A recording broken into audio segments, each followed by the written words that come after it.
Получить новую специальность и начать новую жизнь – все это сейчас возможно без финансовых вложений и затрат. Залихан Газдиева год назад окончил университет, получила профессию соцработника. Но за то время найти работу по специальности не вышло. Тогда она решила пройти переобучение, увеличить шансы, чтобы заниматься делом по душе. Сотрудники Центра занятости предложили мне пройти дистанционное обучение в РЕНХИКСе. Я сразу же подала заявление через портал «Работа в России», прошла переподготовку по дополнительной программе к кадровый менеджмент и делопроизводство. Обучение длилось 2 месяца. Нам каждый день присылали задания, где мы выполняли определенный план, и задания были несложные. Сразу после изучения теории итоговая аттестация. Те, кто прошел ее успешно, получают диплом о профессиональной переподготовке. Тех, кто так же, как и Залихан, решил получить новую специальность, в этом году в Ингушетии около 300. Переобучение проходит в рамках нацпроекта «Демография», инициированного президентом России. Обучение проходит заочно, онлайн-дистанционно. Для того, чтобы пройти обучение, гражданин самостоятельно подает заявку на портале «Работа России».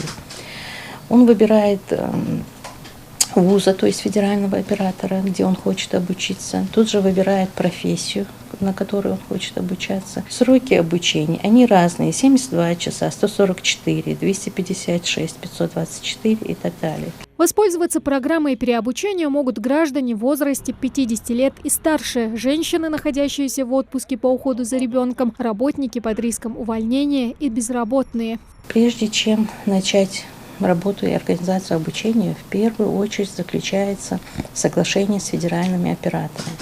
То есть это вузы, с кем мы работаем. Это Российская академия народного хозяйства и государственной службы при президенте Российской Федерации. Это Томский научно-исследовательский институт и Институт развития профессионального образования.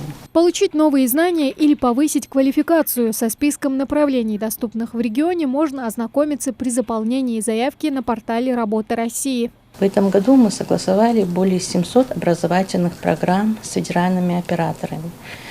То есть гражданин, прежде чем подать заявку, он может посмотреть среди этих 750 более образовательных программ, выбрать себе наиболее подходящую и подать заявку. В этом году популярны, да и в прошлом году, это госмуниципальное управление, это финансовый менеджмент, менеджмент в образовании, менеджмент в здравоохранении, кадровое производство и документооборот.